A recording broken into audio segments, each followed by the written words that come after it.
प्रभु राम देव भगवान अल्लाह खुदा ईश आदि नाम एक ही शक्ति के हैं।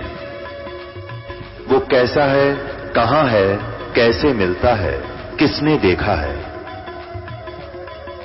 ये प्रश्नवाचक चिन्ह पूर्ण रूप से हटाने के लिए अवश्य सुनिए जगत गुरु तत्वदर्शी संत रामपाल जी महाराज के अमृत वचन, सर्व पवित्र धर्मों के पवित्र शास्त्रों के आधार पर। गरीबदास जी कहते हैं कबीर साहब की इस लीला को देखकर, भड़ुआ भड़ुआ सब कहें कोई न जाने खोजे, दास गरीब कबीर करम बांटे सिर का बोझे। कबीर करीम और दयालु कबीर परमेश्वर वो तो अपने सिर का बोझ उतारे हैं, बीमारी सिर पर रख रखी, जो गुरु पर विश्वास नहीं कर रहे। अब नगर के निवासी इकट्ठे होकर गए सिकंदर लोधी के पास। सिकंदर लोधी उस समय काशी आया हुआ था, बनारस, क्योंकि वो दिल्ली के बादशाह थे। जब वो बनारस आए हुए होते थे, कबीर साहब विशेषकर उसी समय लीला करते थे। उनके साथ एक शेख तकी नाम का उनका गुरु, धार्मिक गुरु था सिकंदर लोधी का, मुसलमान पीर। और कबीर साहब चाहते थे हो सके इस बुद्धि, इनकी भी बुद्धि ठीक हो जाए, शेख तकी की। अगर ये ठीक हो जाए, ये गुरु ठीक हो गया तो शिष्यों को तो यहाँ पर बता देगा, लेकिन ये गुरु ही ठीक नहीं हो सकते, ये तो स्वयं नरक जा सकते हैं, और शिष्यों को तो उन्होंने टिकट बनाई रखा है। तो उस शेख तकी को पता चला कि आज फंस गया बच्चू, आज तेरा कचूमर निकालूंगा, क्योंकि राजा का गुरु फिर फुल पावर उसकी। अब बनारस के लोग एकत्रित हो गए और फिर उन गुरुओं ने और नकली संतों और महंतों ने तो फिर मौका मिल गया, सब इकट्ठे हो गए और हजारों की संख्या में पब्लिक को इकट्ठी करके और कहने लगे चलो सिकंदर लोधी भी आया, आज तो बढ़िया काम हो गया, राजा भी आया हुआ। क्योंकि वीरदेव सिंह बघेल वो कबीर साहब के शिष्य थे, वो लीला को जानते थे प्रभु की को। उस समय जब वो लोग उल्टी सुल्टी शिकायत करते थे, सिकंदर वो वीर सिंह उनको धमका देता था, भाग जाओ मूर्खो, तुम क्या जानो प्रभु की लीला को, ये तो मालिक आए हैं। इसलिए उन्होंने मौका समझा, आकाश सिकंदर लोधी आया हुआ है और ये काशी नरेश नहीं बोल सकता, ये मौका उठाकर और सब गुरु लोग और वो सब इकट्ठे हो गए, हिंदू मुसलमान और साथ में पहुंचे। अब शेख तकी ने पूछा क्या बात है? कहने लगे महाराज जी हमारा तो जीवन हराम कर दिया है, हमारी बहन बेटियों का बाहर निकलना मुश्किल हो गया, अब तो सरेआम वैश्यावृत्ति होने लगी। वो कबीर जुलाहा नीच एक लड़की को हाथी पर बैठा कर शराब पीता हुआ सारे बाजार में घूम रहा था, सरेआम बदमाशी होने लगी, ये काहे का राज और पाट रहा। अब शेख तकी ने कहा कि तुम राजा से कहो। अब शेख तकी ने अंदर जाके कहा महाराज सिकंदर लोधी से कि भगवान ए राजन आपसे कुछ व्यक्ति मिलना चाहते हैं। सिकंदर लोधी बाहर आया, देखा तो जनसंख्या बहुत गनी, 5-7 व्यक्तियों को अंदर बुलाया और पूछा भी सच सच बताओ कि कहानी है। जब बताया उन्होंने जी कैसे ऐसे कबीर नाम का जुलाहा है, वो ऐसे सरेआम वैश्यावृत्ति करता हुआ और बाजार में घूम रहा है, हाथी को पर वैसा बैठा रखी जो प्रसिद्ध वैसा यहाँ की, साथ में शराब पी रहा है और बंदी छोड़ पी हुआ गंगा जल, और अपनी बेटी की तरह उस लड़की के कंधे पर हाथ रखा हुआ था। अब सिकंदर लोधी भी इस बात को तो जानता था कि प्रभु हैं, लेकिन पब्लिक के सामने राजा फिर विवश हो जाता है। और उधर से शेख तकी वो नमक पर गाव छिड़कने वाला, वो साथ वो तो और तेज हो गया, कहने लगे राजा इसको सख्त सजा मिला, ये हो इसको पकड़ो और इसको गंगा में डबोएंगे। और अपने हाथा राजा जो है इसके हथकड़ी लगाओ है। कबीर साहब को पकड़ लाए जी सिपाही जाकर, और सिकंदर लोधी ने अपने हाथों से हाथों में हथकड़ी ऐसे लॉक हुआ करते सी मोटी मोटी बेल, और फिर गल में तोक और पैरों में बेड़ी अपने हाथों सिकंदर लोधी से लगवाई पब्लिक ने। और शेख तकी जो सिकंदर लोधी का गुरु था, धार्मिक गुरु मुसलमान, पीर, उसने कहा इसको गंगा में डुबो दो। सारे इकट्ठे होकर सब पीछे पीछे चल पड़े और कबीर साहब को एक नौका में बैठा के और गंगा के बीच में ले गए और उठा करके उसको ऐसे गंगा में पटक दिया। मझधार में जाकर, बहुत तेज चल रही गंगा। ज्यों ही कबीर साहब पानी के ऊपर डाला, अपने आप हथकड़ी टूट गई, अपने आप निकल कर बाहर पड़ गई, जैसे नोक अपने आप निकल गई और अपने आप ही पांव की बेड़ी टूट गई, गल की तोक टूट कर दूर होगी टुकड़े टुकड़े करके। और कबीर परमेश्वर उस गंगा के पानी पर, जल के ऊपर जो नीचे से तरंगे जा रही थी, लहर उछड़ती हुई जा रही थी, उनके ऊपर विराजमान हो गया, बिल्कुल स्थिर पानी के ऊपर, और नीचे से ऐसे लहरें कूदती हुई किलोल करती हुई जा रही है और मालिक ज्यों का त्यों ऊपर बैठे हैं। और बाहर दर्शक हजारों की संख्या में। अब शेख तकी ने सोचा ये तो ना डूबी। शेख तकी बोला कि इसको पत्थर मारो। पत्थर मारे खूब बुरी तरह पत्थर मारे नो ऐसे एक भी उनके पास नहीं जाओ, वहीं गिर जावे, साहिब की तरफ एक नहीं जावे। फिर उन्होंने सोचा कि इसका पत्थर बांधो। पत्थर बांध के फिर दोबारा नौका में उनको लाए पकड़ के फिर ऊपर नौका में डाला कबीर साहब को, और फिर पत्थर बांधो भारा और फिर पटको इसको उठा कर फिर पटक दिया। वो पत्थर के रस्से टूट गए और फिर ऊपर बैठे मालिक। अब शेख तकी ने सोचा भाई ये तो बड़ा सिर दर्द हुआ, अब कैसे मरायू, कैसे ले इसके प्राणों को सैनिकों से, क्योंकि कमांड शेख तकी के हाथ में जो सिकंदर लोधी का गुरु। शेख तकी ने कहा कि गोली मारो, गोली इसके। अब शेख तकी का आदेश और गोलियां शुरू होगी। एक भी गोली, एक भी बुलेट उस कबीर परमेश्वर की तरफ नहीं जाए, या तो वहीं बंदूक से निकलते निकलते पानी हो ले फ्यूज, या ऊपर नमुक हो जाए या इधर जावे। अब शेख तकी ने ला कर रखी सैनिकों पर डांट मारता है, तुम काहे के सैनिक हो, तुम क्या कर सकते हो, एक व्यक्ति नहीं मर रहा है। अब वो बेचारे डरते मंड रहे हो कर जाते, राजा ने बताया था तुम्हारी नौकरी जावे। एक भी परमेश्वर की तरफ नहीं गई। फिर उसने सोचा, नो बोला ये जादू जंतर जानता है। शेख तकी बोला और जाओ तोब लाओ, और तोब ले आए। ए मालिक, 4 पैर 12 घंटे होते हैं, 4 पैर तक तोब के गोले, और वह गोली चलती रही कबीर परमेश्वर पे, एक भी छींट नहीं लगी उसको। वो या तो वहीं गिर जा तोब के गोले फ्यूज होकर पानी में बिल्कुल 10 फुट पे, या इतनी तेजी से जहां दूर जाकर किसी तालाब में गिरे, या प्रभु कृपा, और या गंगा के जल के बीच गबाक। ऐसा लिखा गरीबदास जी ने अपने प्रभु की लीला का विशेष चित्रण किया है।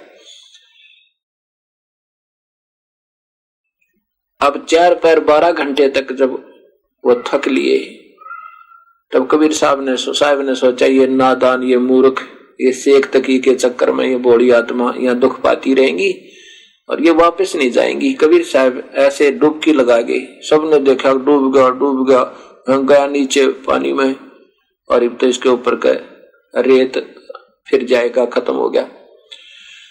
अब सब अपने हाथ पर मुंह धोकर चल पड़े, सबका मर गया, कट गया टंटा। कुछ व्यक्ति वहां पहुंचे रविदास जी के घर पे झोपड़ी में, ये बताने के लिए तू कहा करता वो अल्लाह है, वो खुदा आया है, स्वयं परमेश्वर है। अब पूछेंगे उससे कहां गया वो तेरा परमेश्वर? अब डूब गया ना पानी में, गंगा जल में डूब गया। जब गए ना रविदास जी की झोपड़ी में, अंदर देखा कबीर साहब बैठ के अपनी महिमा आप ही शब्द अर्थात एक गाना गुनगुना रहे हैं प्रभु स्तुति का, अपनी स्तुति आप आरती आप गावे, आप आरती आप साजे, आप किंगर आप बाजे, आप ताल ध्यान धनकारा, आप नचे आप देखण आ रहा। ये कबीर परमेश्वर आप ही सारी लीलाएं करता है। अब उन्होंने देखा ना कबीर साहब तो यो बैठे, सैकड़ों ने जा जाकर देखा उनकी झोपड़ी में, यो बैठे भाई बताए।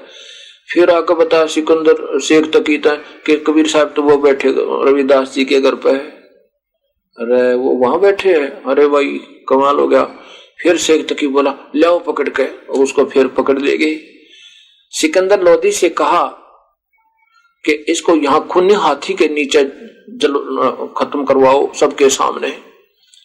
अब कबीर साहब को बांध जोड़ कर रस्सों से और एक मैदान में डाल दिया और चारों तरफ दर्शक खड़े हो गए दूर दूर। राजा एक ऊंचे मचान पर बैठ जाता है जहां सजा दिया करते थे। एक ऐसा व्यवस्था बना दी जाती थी, बनाई हुई थी पहले से ही। उसके चारों तरफ ऊंचे ऊंचे स्थल होते थे, बाउंड्री होती थी, उस पे पब्लिक बैठकर देखा करती थी। और राजा के लिए एक अलग से ऊंचा मचान बना हुआ होता जहां स्वयं विराजमान होता था। ऐसे भयंकर दोषियों को जब सजा दी जाती थी उस स्थान पर देते थे और उसको खूनी हाथी से टुकड़े टुकड़े करा देते थे ताकि अन्य पब्लिक को भी डर होवे और वो फिर रोवे, हाय हाय करे, आगे कोई गलती ना करे। इसलिए ऐसा सोचकर कबीर साहब को वहां बांध जोड़कर डाल दिया। और शेख तकी ने उस पीलवान से कहा जो खूनी हाथी होता था वो शराब पिला देते थे उसको और फिर वो आदमी को फाड़ फाड़ कर खा जाता था, उसका खून पिया कर चूसा करता था।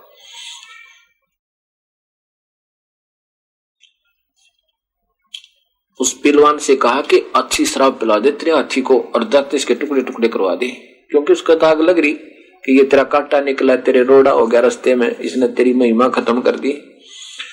अब पीलवान ने हाथी को शराब पिलाया और बैठ गया ऊपर और लेकर हाथी को चल पड़ा जिधर कबीर परमेश्वर को बांध कर डाल रखा था।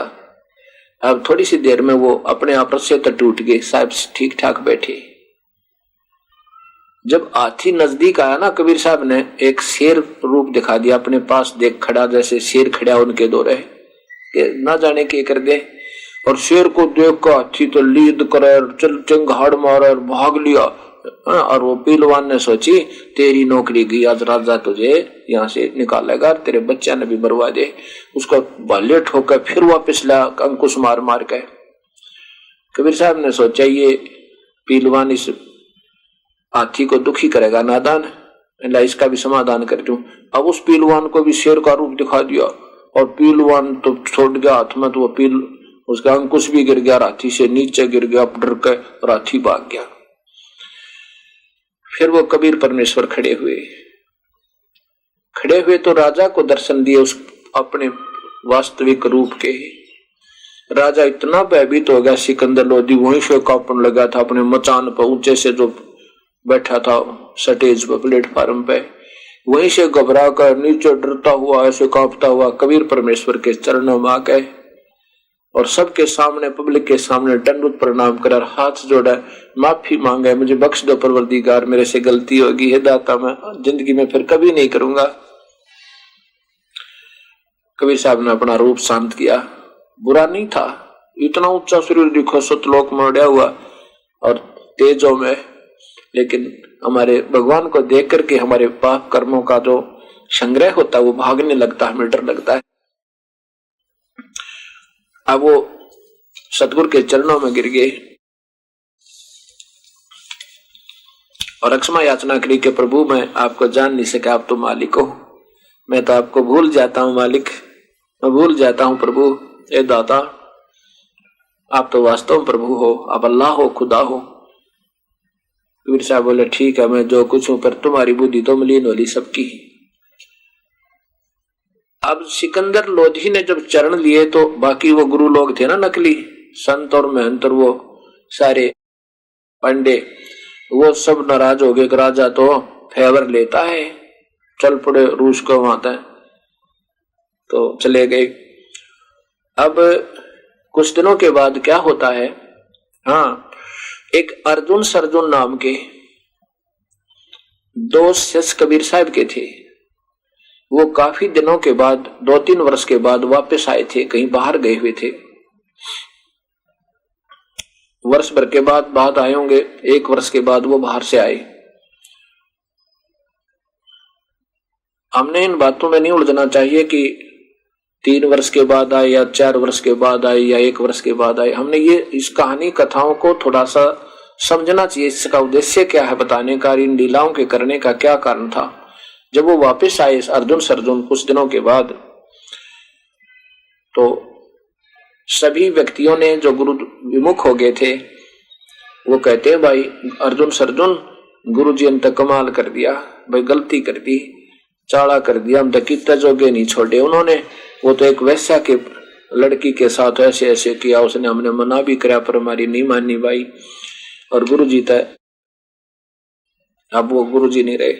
अब वो अर्जुन कहने लगे, रे मूर्खो, तुम्हारी जुबान कैसे हिल रही है प्रभु के प्रति, तुम क्या बोल रहे हो? तुमने तुम्हारे अंदर तो काल प्रवेश कर गया है, क्या कह रहे हो तुम नादानो? वो परमात्मा आए हैं, अल्लाह है स्वयं। ये नहीं हो सकता। एक ने कहा, दो ने कहा, तीन ने कहा, 10 ने कहा, 100 ने कहा कि नहीं यकीन होता है तो आज भी देख ले, लड़की के घर बैठे पाएंगे वह उस वैश्या के घर पे। अब अर्जुन भी विवश हुए कि भी देख लेते हैं चल के, क्या कारण है। अब जब देखा ना, अर्जुन पहुंचे उस वैश्या के घर के सामने, कबीर परमेश्वर बाहर आंगन में चारपाई पर बैठे, वो लड़की पैर दबावे। अभी अर्जुन अपने आंखों देख लिया, अब उनके भी मन में मलिनता आई और वो देख करके आगे चले गए। फिर वापस आई मच्छी करके, कहने लगे, सतगुरु आपने यहां नहीं बैठना चाहिए था दाता, ये तो एक नीच जाति का बदनाम औरत का घर है। कबीर साहब कहने लगे, अर्जुन जब शिष्य गुरु को सलाह देता है, गाइड करता है, तो समझो वो शिष्य नहीं गुरु हो गया। तुम तो बेटा मेरे गुरु बन गए, अब तुम मेरे शिष्य नहीं रहे, और जाओ तुम अपने घर में और बनोगे कुत्ते और गधे, और जब पता लगेगा तुम्हें। कहा था कि ऊंच नीच में हम रहें, ऊंच नीच में हम रहें, हाड चाम की दे, और अर्जुन समझना तुम करना शब्द सने। अरे नादान, तुम इसको शरीर समझ रहे हो, मेरे लिए तो मिट्टी है ये, और हम तो सब सर्वव्यापक हैं, ऊंच और नीच में। राष्ट्रपति भी मेरा शिष्य है तो वहां भी जाऊंगा, और चाहे कोई एक भंगी है, कोई जुलाहा है, वो भी अगर मेरा शिष्य है मैं तो वहां भी जाऊंगा। ऊंच नीच में हम रहें, ये हाड चाम की दे, सबकी हाड और चाम की दे ही है नादान। और अर्जुन समझना तुम करियो शब्द सने, तुम अपना नाम जपो अगर मुक्ति चाहते हो, और नहीं तो वही अब तुम्हारे अंदर मलिनता आएगी, अब तुम्हारी मुक्ति नहीं हो सकती मेरे इस शरीर तय। अर्जुन से कहा कि नादान, अब तुम्हारी मुक्ति नहीं हो सकती मेरे शरीर इस शरीर तय, और जाओ बनो गधे, तुम गुरु को सलाह देते हो। अब वो पुण्य आत्मा थी, समझदार थे, उसी समय चरणों में गिर गए, अक्षमा याचना की, बहुत रोए फूट फूट कर, प्रभु हमारे से गलती होगी। कबीर साहब कहते हैं, जब तो मैं तुम्हें भगवान नजर आऊं था, जब दुनिया के दुख दूर हुआ करते, अब क्या भगवान बदल गया? तुम्हारी बुद्धि मलिन होगी, किसी ने तुम्हारा अंतःकरण खराब कर दिया। अब जैसे शीशा होता, मिरर जो दर्पण, उसमें हमारा अगर वो ठीक है ना दर्पण, तो हमारा चेहरा जो का तो दिखेगा जैसा है, और यदि उसमें कुछ मलिनता आ जावे, अंदर नीचे से उसका कुछ खराबी आ जावे, तो ये मुख जो है टेढ़ा मेढ़ा दिखाई दिया करे। मुख वैसा ही है लेकिन वो दर्पण खराब हो गया।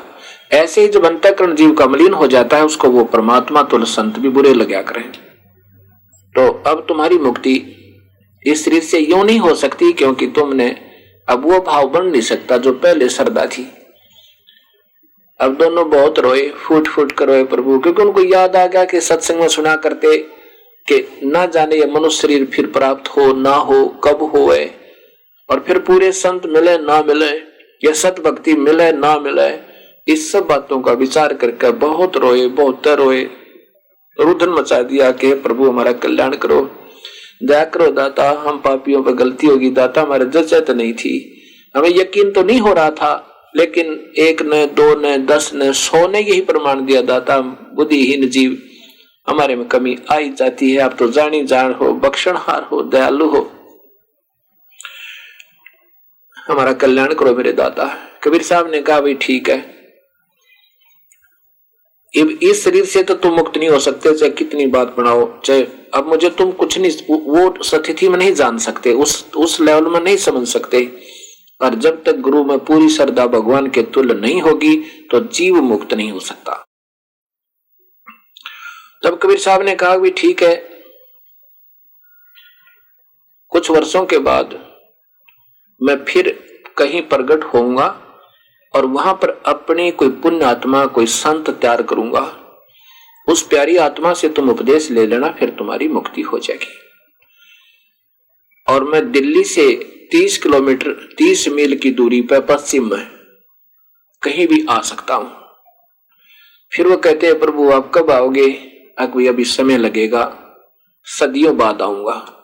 सदियों बाद आओगे दाता? ए मालिक, फिर हमारा उद्धार कैसे होगा? ए परमात्मा, तब तक हमारा शरीर नहीं रहेगा। कबीर साहब ने कहा कि ये मेरी रजा होगी, तुम्हारा शरीर लगभग 200-250 वर्ष तक रहेगा। तो इस प्रकार जब वो काफी वृद्ध हो गए, उनकी आयु अर्जुन सर्जुन की उस समय 20-25 वर्ष की थी, 20-22 वर्ष की। और जब कबीर साहब ने आकर मिले उनको, यानी गरीबदास जी को मिले छुटानी में, उस समय गरीबदास जी 10 वर्ष के हो चुके थे। कबीर साहब ने मगहर में सहशरीर जाने की एक लीला की थी सन 1518 में, विक्रमी संवत 1575 में।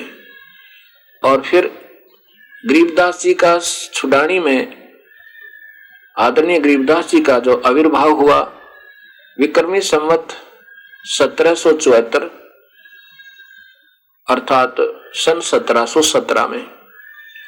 और कबीर साहब का मिलन उनको खेतों में, नला खेत में, कबलाना साइड गांव है वहां, कबलाना उसकी सीमा के पास, छुड़ानी की सीमा में, विक्रमी संवत 1784 में, सन 1727 में कबीर परमेश्वर सतलोक से सहशरीर आए और वहां गरीबदास जी को दर्शन दिया और फिर उनको सतलोक लेकर गए। फिर उनकी आत्मा को वापस भेज दिया, अपना सारी व्यवस्था बता के फिर उसमें अपनी भक्ति प्रवेश कर दी। उस 10 वर्ष के जब गरीबदास जी हो चुके थे, 11 वर्ष के, तब आकर 10 वर्ष के को तो उपदेश देने का आदेश हो गया था कबीर साहब से। अब जब वो 11 वर्ष के गरीबदास जी हो गए थे, तब अर्जुन सर्जुन को स्वप्न में कबीर परमेश्वर दिखाई दिए। उसमें अर्जुन सर्जुन, यह हरियाणा के एक सोनीपत जिला है, उसमें खरखोदा एक सब तहसील है। खरखोदा से आगे, खरखोदा से पहले रोहतक के बीच में एक हमायूंपुर गांव आता, छोटा सा। उस हमायूंपुर गांव में वो अर्जुन सर्जुन आकर रहने लगे थे। उनका शरीर बहुत पुराना हो गया था, बहुत बूढ़े हो गए थे। वहां एक सेवक था उनका, उस सेवक को उन्होंने वहां रहने लगे थे कि यहाँ 30 किलोमीटर, अंदाजा सा 30 मील यहाँ बनता है दिल्ली से, तो यहाँ शायद प्रभु रहते हों, आएंगे कभी, इस उम्मीद में। तो जब उनको स्वप्न में दिखाई दिए तो अर्जुन सर्जुन ने जाकर के गरीबदास जी से उपदेश लिया था, जब गरीबदास जी को नाम देने का आदेश कबीर साहब देकर जा चुके थे। ऐसे अर्जुन सर्जुन का उद्धार हुआ और वो बाकी 64 लाख अपना जीवन खो गए, जो प्रभु से विमुख हो गए। अब कुछ दिनों के बाद क्या होता है, एक नादान स्कीम बनाई इन अनजान नकली संतों और महंतों ने, इन नकली गुरुओं ने, कि तुम्हारी तो बात अब दाल गल नहीं रही है। और काफी लोग जो है कबीर साहब की महिमा मानते हैं और अब इसका कैसे यहां से छुटकारा करें, कैसे अपनी जान बचाएं। ये मरता भी नहीं, क्योंकि शेख तकी ने स्वयं गुंडे ले जाके और कबीर साहब के कुटिया में कत्ल करवा दिया, कबीर साहब का टुकड़े टुकड़े करवा दिया। ऐसे अलग अलग शरीर दिखे और खुश हो गया रात्रि के समय, अब मर गया। जब वो अपनी तरफ से कत्ल करके चलने लगे, वो गुंडे और साथ में शेख तकी, कबीर साहब खड़े हो गए और एक शरीर टुकड़े नहीं थे। और कहने लगा शेख तकी, और आ जाओ भाई बच्चों, उन गुंडों को आ जाओ बच्चों, आओ दूध पिलाते हैं, ऐसे क्यों जा रहे हो। अब देखा ये आदमी हमने काट दिया था व्यक्ति, और अब जीवित हो गया। सबका पसीने आ गए, उन गुंडों का तो बुखार चढ़ गया, बदमाश जो लेकर गया था। कैया की टट्टी पेशाब निकल गई और भाग गए। 3-4 दिन तक बुखार नहीं उतरा उन बड़ी आत्माओं को जिनको वो नीच निकम्मा सेख्त की बड़ो बढ़ा के ले गया था। तब कबीर साहब स्वयं गए उनके घर पर और कहा, बेटा मैं ना तो कोई प्रेत हूं ना मैं भूत हूं और मुझे कोई नहीं मार सकता, मैं पूर्ण परमात्मा हूं। अपने कृपा से उनका बुखार उतारा और उनको सांत्वना दी। किसी ने कम में गेला मत लगो भाई, ये तो आप पाप का भागी और तुम्हें और दोषी बना रहा है। वो कहने लगे, भगवान आज के बाद हम इसके साथ कतई नहीं जाएंगे। ऐसी ऐसी सब क्रियाएं उनकी फेल हो ली थी। तब ये स्कीम बनाई कि ऐसी ऐसी कहानी कर दें कि ये भाग जाए यहां तक। ये सोचकर सभी हिंदू और मुसलमानों के वो नकली गुरुओं ने, अधूरे संतों और महंतों ने एक स्कीम बनाई। क्या बनाई कि एक झूठी चिट्ठी डाल दो कि कबीर भंडारा करेगा, कबीर साहब जो है भंडारा करेगा। अब सब कबीर साहब के नाम तक चिट्ठियां डाल दी दूर दूर संतों और महंतों को, राम व्यक्तियों को, गांव के गांवों को कि सभी भोजन पाने आना, 3 दिन का भंडारा है और सबको एक तो दोहर दी जाएगी। दोहर एक बहुत अच्छा लोई हुआ करती, काबल पंजाबी में उसे भूरी कहते हैं। एक एक दोहर देगा, लोई देगा और साथ में सरफी देगा विदाई में। अब ये मेरे जैसे लालची संत जिन्हें यूं पता लग जाएगा 10 रुपए मिलने वहां विदाई के, हर साथ में कंबल मिलेगा, कति टूट टूट को सब इकट्ठे हो गए। 18 लाख व्यक्ति वहां पर उस निश्चित दिन को पहुंच गए। सुबह सुबह, कुछ शाम ना दिए कुछ सुबह। अब रविदास जी और कबीर साहब ज्यादातर एकत्र रहते थे। जब रविदास जी अपने घर से बाहर घूमने के लिए, निपटने के लिए जाता है, जंगल पानी जाता है, तो रास्ते में देखा जहां देखा वहां तक संत साधु भक्त बहुत ज्यादा आए हुए। अब उन संतों से, उन नकली संतों से, आए हुए अतिथियों से रविदास जी ने पूछा कि महात्मा जी आज कैसे आए हो, कोई समागम है क्या? वो कहने लगे, अरे काशी वालों, तुम कौन सी दुनिया में रहते हो, तुम्हें मालूम नहीं और हम इतनी दूर से आ गए हैं। अरे यहाँ आज से भंडारा प्रारंभ है, कौन करेगा भंडारा? रविदास जी ने पूछा। उन आगंतुकों ने बताया, उन महापुरुषों ने बताया कि कबीर जुलाहा काशी वाला। रविदास ने पूछा, कौन कबीर? अरे वो नीरू का पुत्र कबीर। क्या? रविदास जी ने पूछा, क्या तुम्हारे पास कोई संदेशा गया है? अरे हाँ देखो, सबने पत्र दिखाए, चिट्ठियां दिखाई कि उनका नाम लिखा है कबीर पुत्र नीरू जुलाहा और 3 दिन का समागम लिखा है और साथ में दोहर असरफी देगा, 3 दिन का भंडारा लिखा है। तुम्हें नहीं मालूम काशी वालों? अब रविदास जी कहा कि निपटन जाते, भूल के जंगल पानी जाना भी, वापस आ गए। आके कबीर साहब की झोपड़ी में पहुंचे और कहा, प्रभु एक महाराज जी आज तो अपना काशी छूटेगी, अब तो काशी छूटेगी अपनी। कबीर साहब ने कहा, क्या बात होगी रविदास जी, सुबह सुबह इतने मायूस क्यों हो रहे हो? तब सारा हाल बताया कि ना जाने कितनी दुनिया आ रही, 18 लाख व्यक्ति बतावें और सबके पास चिट्ठी है। दाता झूठी चिट्ठी डाल रखी है निकम्मे ने आपके नाम तय, और दाता बात बिगड़ गई। कबीर साहब कहने लगे, रविदास भाई कोई बात ना, ये था जैसे है ऐसा ही करेंगे, आप आजा बैठ जा भी अंदर और अंदर से कुंडी लगा ले और बाहर मत निकलना। और रात्रि के समय ना मैं तो अपने बच्चों को लेकर और अपने चला जाऊंगा यहाँ तक, माता पिता को लेकर। मुंह बोले बच्चे थे कबीर साहब के, अपने बच्चे नहीं थे। एक लड़की और एक लड़के को मुर्दे को जीवित किया था, उनको फिर अपने पुत्र और पुत्री के रूप में उनकी परवरिश और भक्ति प्रदान की थी। और साथ में मुंह बोले माता पिता थे कबीर साहब के, अपने कोई जन्म नहीं था उनका किसी माता है। वो नीरू और नीमा को कबीर साहब स्वयं आकर के अपने सतलोक तक एक बालक का रूप बनाकर कमल के फूल पर मिले थे। कबीर साहब कहने लगे, अभी रात ने ना निकल जाएंगे और दिन में कोई आएगा तो दरवाजा नहीं खोलेंगे, वो चले जाएंगे। रविदास जी भी बैठ गए, कबीर साहब भी बैठ गए और कबीर साहब ने ऐसे लीला की अपना ध्यान लगाने की वहां तो शरीर ध्यान लगाए दिखे और कबीर साहब पहुंचे अपने सतलोक में। और सतलोक में जाकर कहा कि संदेश भेज दिया वहां पे कि कुछ भोजन सामान तैयार करो। जब कबीर साहब स्वयं पहुंचे उससे पहले तो वहां कहते हैं असंख्य बॉडी, असंख्य बैलों के ऊपर और ये बने बनाए थैलों में बने बनाए भोजन, कचौरी पकौड़ी सब आटा और सब कुछ वहां पर, घी मक्खन तेज पुंज का भर दिया। तो कबीर साहब ने जाकर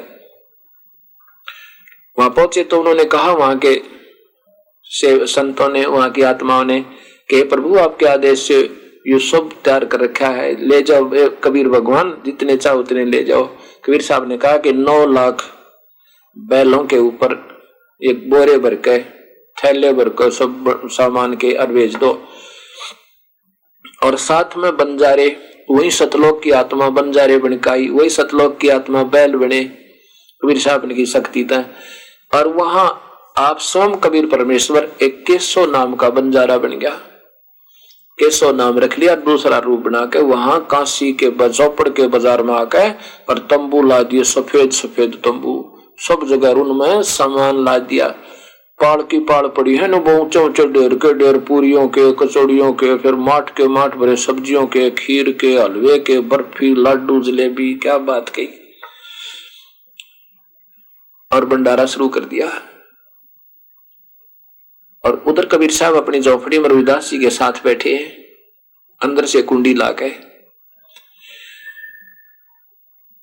एक पत्र सिकंदर लोधी दिल्ली के बादशाह के पास भी डाल दिया उन नकली संतों और महंतों ने कि अब पता लग जाएगा वो भगवान कहा करता, अल्लाह कहता था कि अल्लाह का, अल्लाह स्वयं आया है, ये अल्लाह की जात है। उधर से सिकंदर लोधी और साथ में वो धार्मिक गुरु तो शेख तकी तो साथ रहा ही करता था, वो भी चल पड़े, काशी पहुंच गए। अब जहां पर केशव बंजारा अपने तंबू में बैठा था कबीर परमेश्वर अन्य रूप बना के, तो वहां कोई पूछता था उससे कि आप कौन हो, कैसे आए हो, कबीर क्या लगता है तेरा? तो वो केशव बंजारा कहता है कि मेरा कबीर साहब, मेरा केशव नाम है, मैं एक बंजारा हूं और कबीर साहब मेरे पगड़ी बदले आ रहे हैं, दोस्त हैं। उन्होंने मेरे पास पत्र भेजा था कि आप कुछ सामान लेते आइएगा, एक छोटा सा भंडारा करना है। अब ये सुने कि जहां पर 18 लाख व्यक्ति भोजन पा रहे हो और उसको तो ये छोटा सा भंडारा करे, ये परमात्मा। अब शेख तकी का तो ने देखा ना कि वहां पे भंडारा जोर शोर तो चल रहा है, बड़े प्यार थे और जय जयकार हो रही कबीर परमेश्वर की। जो खावे अमृत सतलोक के भोजन में नारा आनंद आवे, उस अमृत से बने हुए अमृत जैसे भोजन से, और नो कहे ऐसा भंडारा हमने जिंदगी में कभी नहीं खाया था। और जय हो उस कबीर की, कौन है वो कबीर ऐसा, उसके दर्शन तो हो जाए। वैसे भंडारा दिया और सबको असरफी और दोहर दे करके वो केशव बंजारा विदा कर रहा है। अब शेख तकी पर तो गढ़ों पानी गिर गया। वो सोच कर रहा था कि भाग गया होगा, वो काशी में नहीं मिलेगा कबीर। ये जो महिमा के भूखे संत और महंत होते हैं, न मरना मंजूर, ये अब भी आ जाना कबीर परमात्मा या गरीबदास जी, ये नहीं मान सकते। और तो मान जाएंगे बेचारी भोली आत्मा, जो महंत पद पे और संत पद पे, गुरु पद पे बैठ गया दूरे, वो नहीं मान्या करते। और मानना उन्हें चाहिए पहले, ताकि वो पाप के भागी ना हुए, अन्य समाज भी समझ जा। और अब तो बुद्धिजीवी हैं, समझदार भक्तात्मा हैं, सोचना चाहिए इस बात को। और यही तो कमजोरियां हमें सेधती रहती हैं। जब मालिक आता है या अपना कोई सत्य संदेश वाहक तैयार करता है, अपना कोई मेरे जैसा दास को आज्ञा देता है अपनी महिमा गाने की, उस समय यही बाधक बन जाते हैं, इन भोली आत्माओं को सतमार्ग पर नहीं आने देते। ये दोनों दोषी होते हैं। ऐसे कबीर साहब को फेल किया, ऐसे गरीबदास जी को फेल किया नादान महंतों और संतों ने, अधूरे गुरुओं ने। और नहीं तो अब से पहले जब स्वयं गरीबदास जी आए थे, सारी दुनिया सतगुरु के चरणों में होती, और कबीर साहब आए थे तो सारी दुनिया एक रस होती। लेकिन ये नकली वक्त के जो प्रभुता के भूखे जो संत होते हैं, ये इस बात ने कति बिगाड़ा करें और ये प्रभु के दोषी होते हैं। कबीर सागर में मैंने दिखाया था आपको 28 लाख तो नकली संत और महंत नरक में ठोक रखे, कबीर साहब ने बताया और दिखाया। वहां पर देखा कि ये ठोक रखे सारे जो वो गलत काल के दूत बने हुए थे, सब रो रहे हैं, बिलख रहे हैं, हमें अक्षमा याचना मांग रहे हैं कि हमें माफ कर दो दाता, आगे आपके संत भक्तों को हम बाधक नहीं बनेंगे। कबीर साहब बोले आगे कि आगे देखेंगे तो भोगो अपना नरक। अब तो हम अपनी महिमा के कारण नहीं मानेंगे, क्योंकि हमने यहाँ पर एक अस्थायी महिमा मिली हुई है संत महंत बनकर नकली। अब फिर देखियो क्या हाल होगा अपने साथ में। ये है कबीर सागर।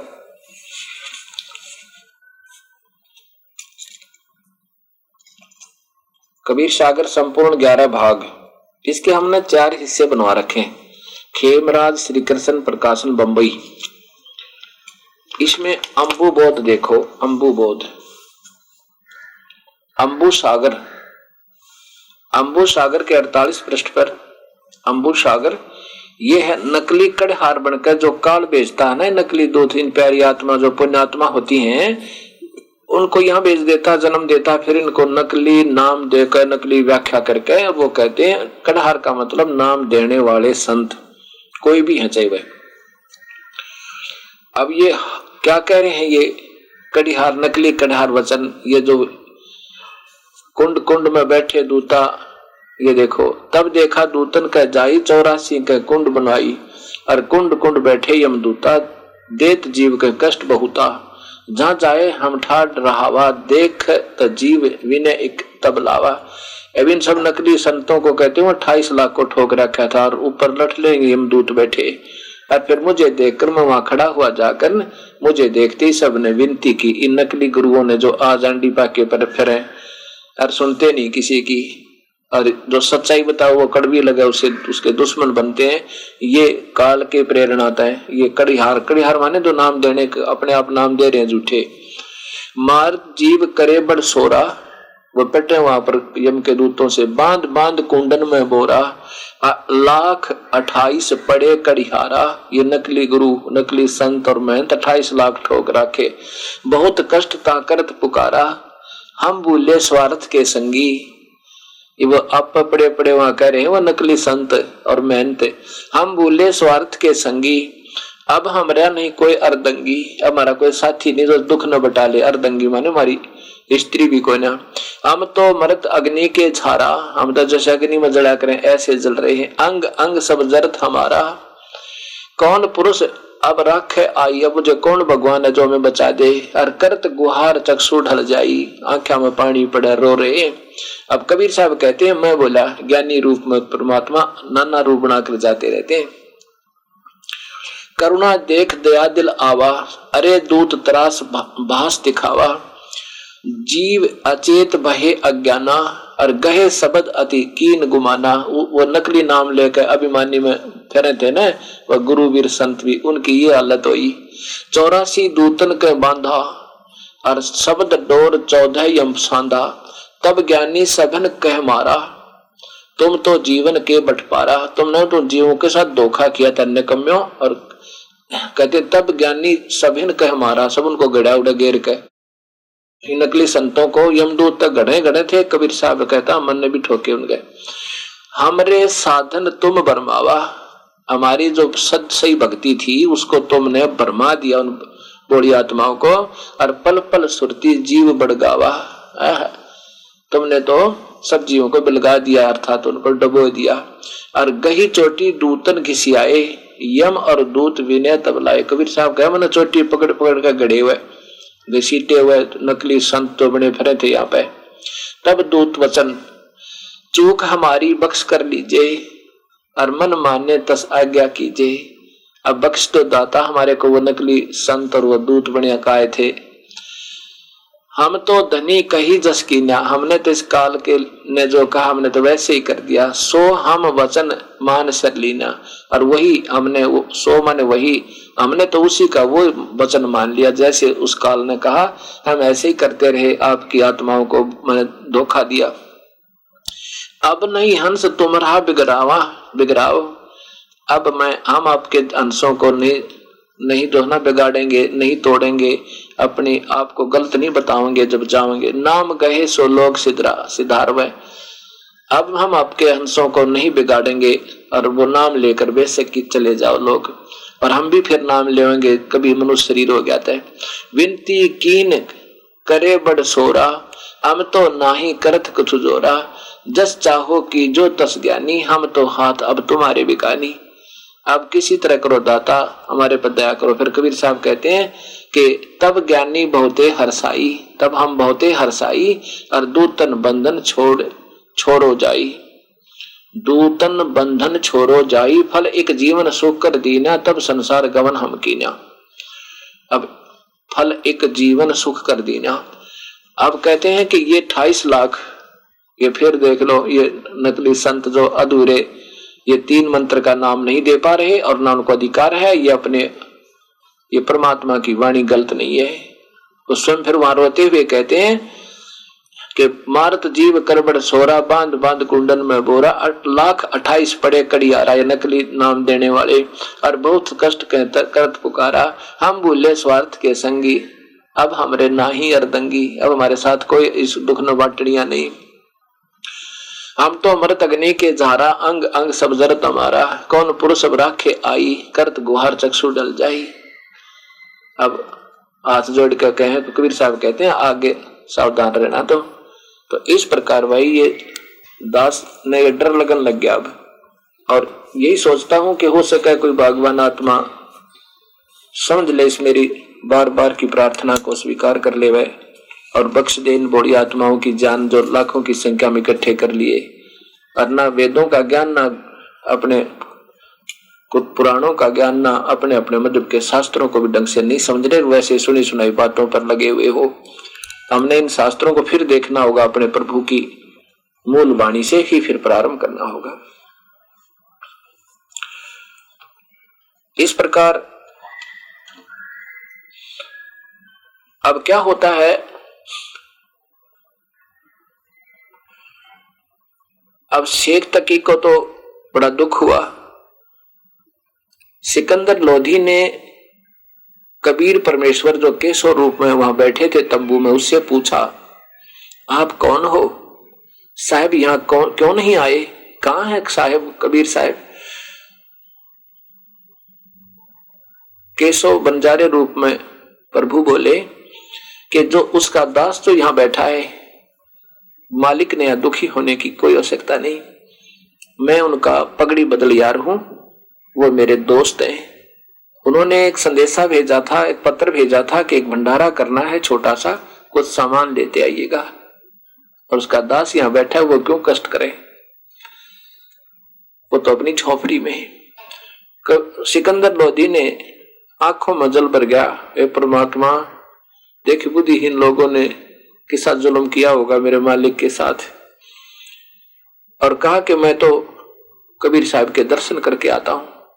अब शेख तकी की तो जैसे बहुत जो ना बदनामी होती दिखी, और उसने तो जैसे गढ़ों पानी पड़ गया, बहुत दुखी हो गया, टेढ़ी आंखें कर ली। सिकंदर लोधी से कहने लगा मैं नहीं जाऊंगा तेरे साथ। सिकंदर लोधी बोला ठीक है पीर जी, आप विश्राम कर लो। सिकंदर लोधी हाथी पर बैठकर, हजारों सैनिक बॉडीगार्ड उनके साथ, और कहां पहुंचा, कबीर परमेश्वर की झोपड़ी पे, जहां कबीर साहब और रविदास जी और कमाल और कमाली सब अंदर अपना कुंडी लाए बैठे। अब जाके क्वाड़ खटखड़ाए सिकंदर लोधी ने जब दरवाजा खटखटाया, रविदास जी ने कहा कि प्रभु लगता है वो यहां भी आ गए। कबीर साहब बोले कि बस दरवाजा मत खोलना, बोलना नहीं, अपने आप चले जाएंगे, दरवाजा पीट के। दूसरी बार फिर खटखटाया और कहा परवरदिगार दरवाजा खोलो, परवरदिगार दरवाजा खोलो, मैं सिकंदर लोधी आया हूं, आपके दर्शन करना चाहता हूं। कबीर साहब ने कहा कि हे राजन, हे बादशाह, सिकंदर, मैं दरवाजा नहीं खोलूं, मेरे साथ इन लोगों ने बहुत बदतमीजियां की हैं। आज इन्होंने झूठी चिट्ठी डाल रखी है कि कबीर भंडारा करेगा और 18 लाख व्यक्ति आए हुए हैं, और मेरे पास तो अपने परिवार का ही भोजन मुश्किल से आहार मेरे पास उपलब्ध है। और दाता, मैं तो आज रात्रि में निकल जाऊंगा अपने सारे परिवार को लेकर, ये मुझे जीने नहीं देंगे दाता यहाँ पे। सिकंदर लोधी कहता, परवरदिगार एक बार दरवाजा खोल दो, आप मुझे नहीं बहका सकते। ए दाता, मैं तो आपसे बहुत परिचित हो चुका हूं, देखो तो आपने कैसा रंग लगा रखा है वहां पर, और कैसा भंडारा लग रहा है दाता, एक बार दर्शन तो दे दो आपके दास को। ऐसा जब कहा सिकंदर लोधी ने तो कबीर साहब ने कहा, रविदास दरवाजा खोल दे।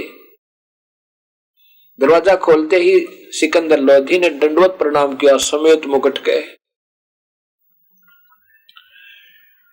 और कबीर साहब के चरणों में गिर गया और कहने लगे, परवरदिगार एक बार देखो तो चल का आपने कैसा रंग लाया है। आपकी जय जयकार हो रही है, और सभी भक्त आत्मा जो बाहर से आए हैं वो देखना चाहते हैं वो कौन ऐसा महापुरुष जिसने ऐसा एक अद्भुत भंडारा दिया है। हमने जिंदगी में ऐसा इतना लंबा चौड़ा ऐसा भंडारा और ऐसा भोजन नहीं खाया। आपके दर्शन को ललायित हो रहे हैं, आपके दर्शनाभिलाषी आंखें फाड़ फाड़ कर देख रहे हैं, आपकी जय जयकार हो रही है, एक बार उनको दर्शन दे दो मेरे परवरदिगार। कबीर साहब सिकंदर की प्रार्थना पर खड़े हुए, और ज्यों ही झोपड़ी से बाहर आए तो आसमान ते फूलों की वर्षा हुई, परम पिताप है, आसमान ते फूल अपने आप में सुगंधित फूल वर्षे, और रविदास जी ऐसे चवर करते जा रहे हैं अपने कबीर परमेश्वर पे। तो सिकंदर लोधी ने कहा, रविदास जी मुझे दे दो ये चवर की सेवा, आप तो रोज ही करते हो, दाता के साथ रहते हो, ये दास भी कुछ लाभ उठा ले। सिकंदर लोधी ने कबीर साहब को और रविदास जी को हाथी के ऊपर बैठाया। हाथी में कि एक अंबारी होती है, हाथी के ऊपर एक बेडरूम सा बना होता है, खिड़की का पहले लकड़ी का बना होता था, उसमें राजा लोग चलते थे। चारों तरफ से वो खिड़की खुल जाती थी, उसका दरवाजे ओपन हो जाते थे, ऊपर को ऐसे उठ जाते थे और उसको ऊपर बांध दिया करते, और बिल्कुल चारों तरफ से खाली दिखाई देता था, उनके फ्रेम फ्रेम रह जाते थे। राजा ने चारों तरफ से वो खिड़की खुलवा दी और स्वयं कबीर साहब के पास बैठकर उनके ऊपर चवर कर रहे हैं, और कबीर साहब बैठकर चल रहे हैं, सारे बाजार में घुमा दिए। अब सब पूछे ये कौन है, ये कौन है, कि ये कबीर है, ये पीछे कौन है जो चवर कर रहा है, ये दिल्ली के बादशाह सिकंदर लोधी है, यही तो है वो कबीर जिसने भंडारा किया, ये वो कबीर है, दुल्हा कबीर। अब सब जय जयकार कर देखे एडी ठाठा गए।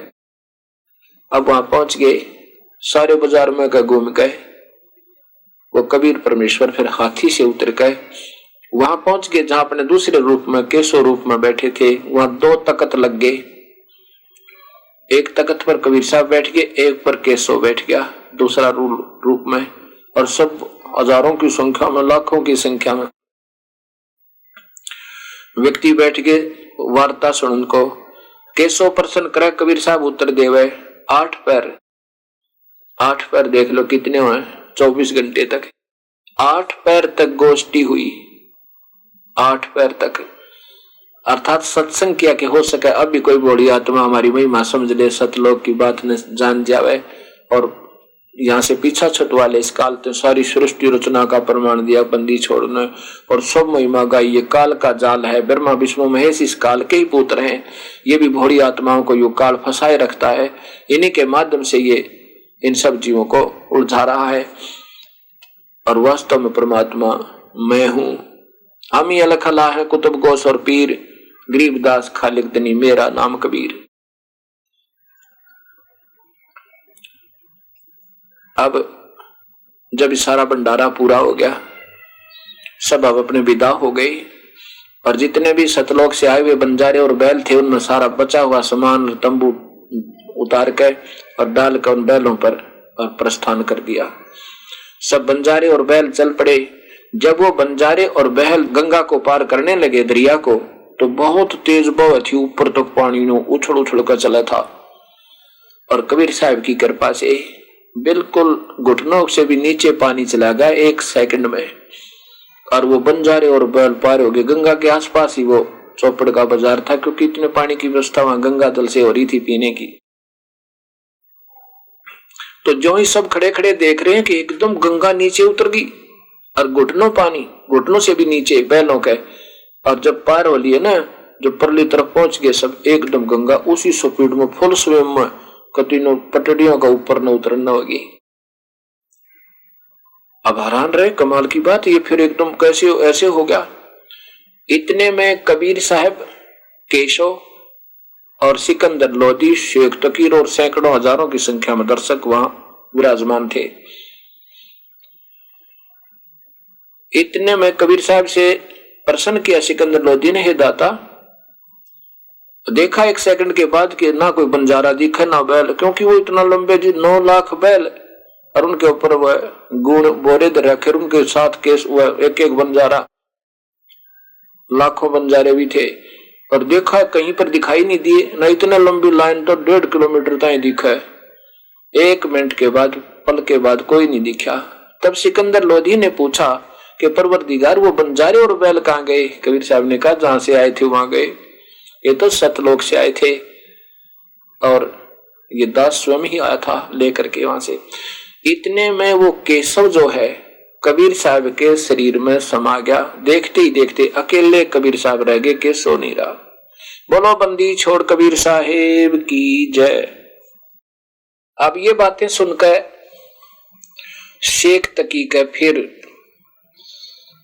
और ईर्षा बढ़ गई। अब गरीबदास जी कबीर साहब की प्यारी आत्मा ये बताना चाहे कि जो बुद्धिहीन नीच व्यक्ति होते हैं, जो थोड़ी सी प्रभुता पाकर और अपने मेहनताई पद पर आकर प्रभु को भी नहीं स्वीकार कर सकते, यदि प्रभु भी आ जाए ना उनके सामने कि मैं भगवान हूं और तुम बेटा अच्छी तरह भक्ति करो, लेकिन ये वर्तमान में या प्रभुता जीव की छूटे नहीं, और इसके छूटे बिना भगवान मिला नहीं। शेख तकी ने क्या कहा कि ऐसे ऐसे भंडारे हम 100 कर दें। क्या किया इसने? महोत्सव किया है। इस कबीर ने महोत्सव किया है। एक तो जौनार होती है, जग जौनार योग, खुशी के अवसर पर इंसान खुले दिल तो पैसे लगाकर, जैसे कई वर्ष में बच्चा हो किसी का, और फिर वो यज्ञ करता है काफी संख्या में व्यक्तियों को बुला के और खुले दिल तो बड़े हर्ष के साथ पैसे लगाता, उसको कहते हैं जग जौनार। और कोई किसी के द्वारा कहा गया, जैसे कार्य करो, कार्य करते हैं, महोत्सव होता है जो मजबूरी में किया जावे, किसी के कहते हैं कि तुम ऐसे कर दो नहीं तो तुम्हें हानि होगी, वो महोत्सव कहलाता है। तो उसमें इंसान मनसा मार कर क्या करता है और कोई खुशी से नहीं करता। तो शेख तकी ने कहा कि इसने तो महोत्सव किया है, और जो पुण्य आत्मा थी, जो भगवान आत्मा थी, अच्छी आत्माएं थी, उच्च आत्माएं, साधु संत वृत्ति के व्यक्ति थे, वो कहते थे भाई कमाल किया है, बहुत ही अच्छा भंडारा किया, ऐसा तो हमने कभी देखा ही नहीं, वे जग जौनार की है। तो गरीबदास जी कहते हैं कोई कहे जग जौनार की और कोई कहे महोत्सा, ये बड़े बड़ाई करते हैं भाई, गाली का डोछा। जो स्वयं महान होते हैं वह दूसरे की प्रशंसा कर सकते हैं यदि करने योग्य है तो, और जो स्वयं तुच्छ होते हैं, ओछे होते हैं, अधूरे होते हैं और महिमा उनकी अनजान व्यक्तियों में ज्यादा हो जाती है, वो ओछे बताए, वो दूसरे की प्रशंसा नहीं कर सकते, वो तो गाली निकालते हैं। वो तो कहते हैं ये क्या जाने, ये तो अनपढ़ है, ये कोई संत थोड़ा ही है। कोई कहे जग जौनार करी, कोई कहे महोछा, बड़े बड़ाई करते हैं भाई, गाली काटे ओछा।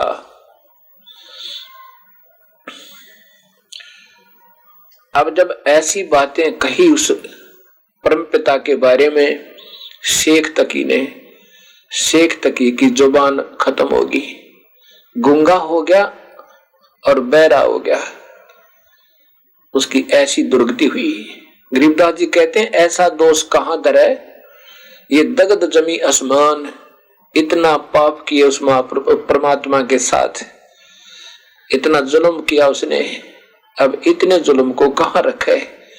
अर्थात वो कहर एक दिन टूटेगा उस जीव के ऊपर, उसको फिर वो दंड भोगने पड़ते हैं। 57 कोटि पाप है, अनगिन हत्या अपराधम, संत को सताने का बहुत ज्यादा दुख है।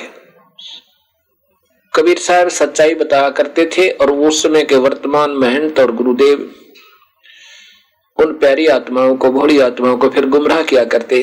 कहते ये झूठ बोलता, क्या जाने ये गंवार, ये कबीर जुलाहा, ये कोई शास्त्र थोड़ा जानता, हमने तो विद्याएं पढ़ी हैं, हम काशी विद्यापीठ में पढ़ कर आए हैं, कहीं नहीं लिखा पितरों को मत पूजो, कहीं नहीं लिखा भूत मत पूजो, श्राद्ध मत निकालो, कहीं नहीं लिखा कि देवी देवताओं की पूजा मत करो। झूठ बोलता है ये। और अब तो समाज सियाना है, एजुकेटेड है, हिंदी में सरलार्थ हमारे पास शास्त्र उपलब्ध है। अब देखिएगा गीता जी और इसके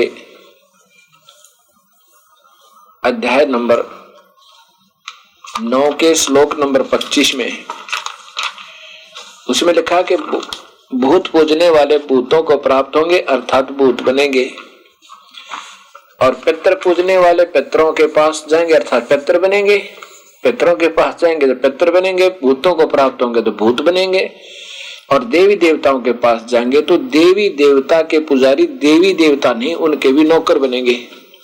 ये देखिएगा अध्याय नंबर 9 और इधर ये श्लोक नंबर 25। देवताओं को पूजने वाले देवताओं को प्राप्त होते हैं, पितरों को पूजने वाले पितरों को अर्थात पितर बन जाते हैं, और भूतों को पूजने वाले भूतों को प्राप्त होते हैं। मेरा पूजन करने वाले भक्त मुझे ही प्राप्त होते हैं। ये तो वैसे लिखा है इन्होंने, संस्कृत नहीं बनती ऐसे हिंदी संस्कृत, यांति माने प्राप्त होते हैं। ये लेखक की अपनी सोच है, जैसा इन्होंने कहा। अब यहाँ सीधा है कि पितर पूजने वाले पितर वो होते हैं और भूत पूजने वाले भूत होते हैं, और देवी देवताओं की पूजा मूर्ख लोग करते हैं। ये आपने अध्याय नंबर 7 के श्लोक नंबर 15 से लेकर 23 तक आपने देखा। अब ये अध्याय नंबर 7 देखो, इनमें स्पष्ट लिखा है कि पितर भूत प्रेत नहीं पूजना चाहिए, श्राद्ध नहीं निकालने, पिंड नहीं भरवाने, ये मूर्खों की पूजा है। यह देखिए नीचे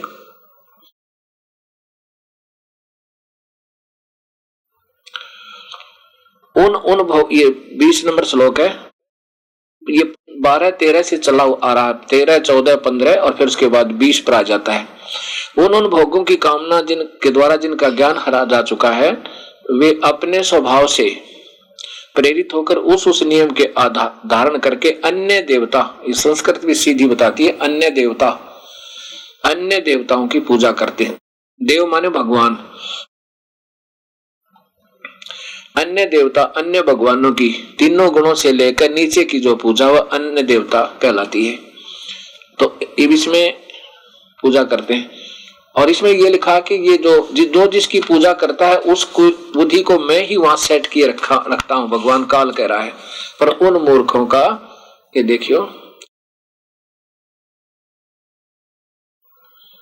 जो काम भक्त जिस देवता के स्वरूप को श्रद्धा से पूजना चाहता है, उस भगत की श्रद्धा को उस देवता में मैं ही साथी रखता हूं। आगे देखना, वह व्यक्ति उस श्रद्धा से युक्त होकर उस देवता का पूजन करता है और उस देवता से मेरे द्वारा ही विधान किए हुए इच्छित भोगों को निसंदेह प्राप्त करता है। अब जैसे आगे आओ, यहां देखो, अब काल भगवान कहता है कि मैंने जैसे छोटा मोटी शक्ति इनको दे रखी देवताओं को, और ये अक्षिणिक लाभ है। अब ये 23 नंबर में देखो, अध्याय नंबर 7 का 23 नंबर है। इसमें स्पष्ट कर दिया कि परंतु उन अल्प बुद्धि वालों का यह फल नाशवान है। इन मूर्खों का वो नाशवान फल है, वो नहीं पूजने चाहिए। देवताओं को पूजने वाले देवताओं को प्राप्त होते हैं, और मेरा भक्त ये जैसे भी चाहे भजे, ये इसकी अपनी सोच है, जैसे नहीं शास्त्र अनुकूल भजे भक्ति करे, मेरा भक्त मुझे ही प्राप्त होते हैं। अब इस प्रकार ये भगत समाज सारा ही इन अधूरे संतों ने अपने अपने अटकल बीच में अड़ा के, गीता में सही लिखा है लेकिन उन अपने सोच के आधार पर जो ज्ञान दे दिया वो अधूरा दिया।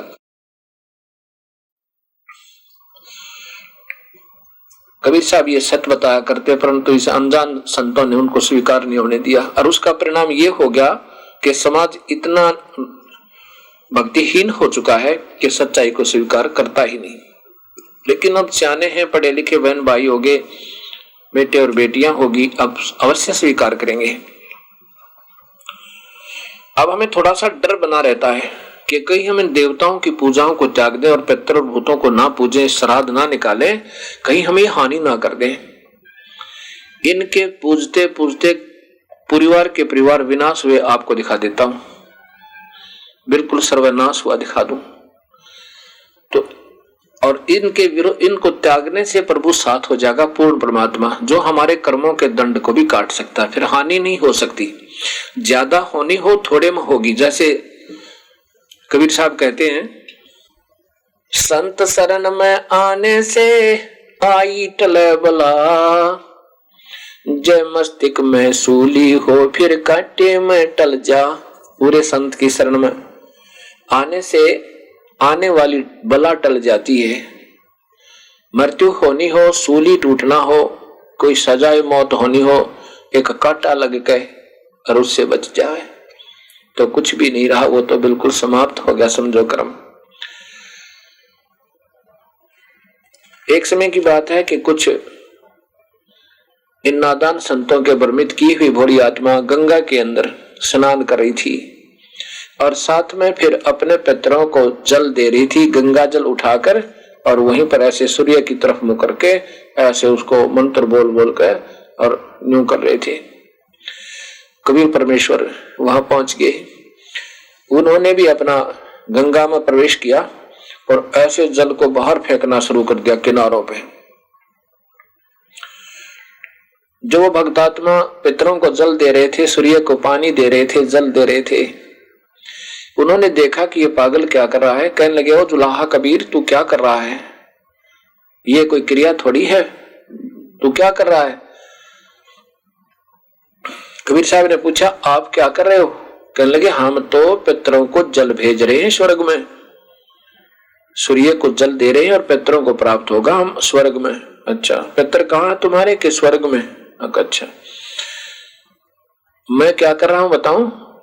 कहाँ बताओ? कबीर साहब ने कहा कि मैं बताऊं क्या किस लिए पानी बाहर डाल रहा हूं। उन साधकों ने पूछा, कहाँ बताओ? यहां मैंने अपने आंगन में एक छोटा सा बगीचा बीजा है और उसकी सिंचाई कर रहा हूं। ऐसे करके वो हंसे, फिर कहने लगे, ओ बुद्धू, ये पानी तो सारा यही है और इतनी दूर कैसे जाएगा तेरे बगीचे में? ये तो सारा यही गिर रहा है, वहां कैसे जा सकता है? कबीर साहब ने कहा कि स्वर्ग, ये सूर्य और स्वर्ग इस पृथ्वी से लाखों किलोमीटर दूर है, लाखों कोस दूर है। और जब तुम्हारा ये पृथ्वी पर डाला हुआ जल वो स्वर्ग में पहुंच जाएगा आपके देवताओं के पितरों के पास, तो मेरा तो बगीचा आधा किलोमीटर है, वो तो अवश्य ही पूरा भरा हुआ मिलेगा।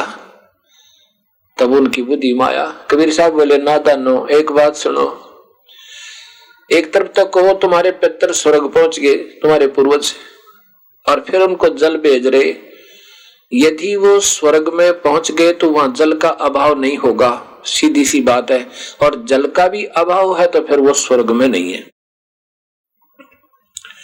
बात रही सूर्य को जल देने की, अब सूर्य तो सारी गंगा के ऊपर है, क्या तुम्हारे एक लोटे जल का प्यासा बैठा है क्या? ऐ नादान कहेंगे, बेकार रखा तुम्हारे को मूर्ख संतों ने। अब ये बात उनके समझ में आ गई, क्योंकि प्रभु सामने खड़ा और सच्चाई बिल्कुल प्रत्यक्ष है। ये भोली आत्मा तो मान जाती है, पर वो गुरुजी ना मानने दे, तो उन्होंने उसी समय अपनी भूल को स्वीकार किया और नाम ले लिया, अपना कल्याण करवाया।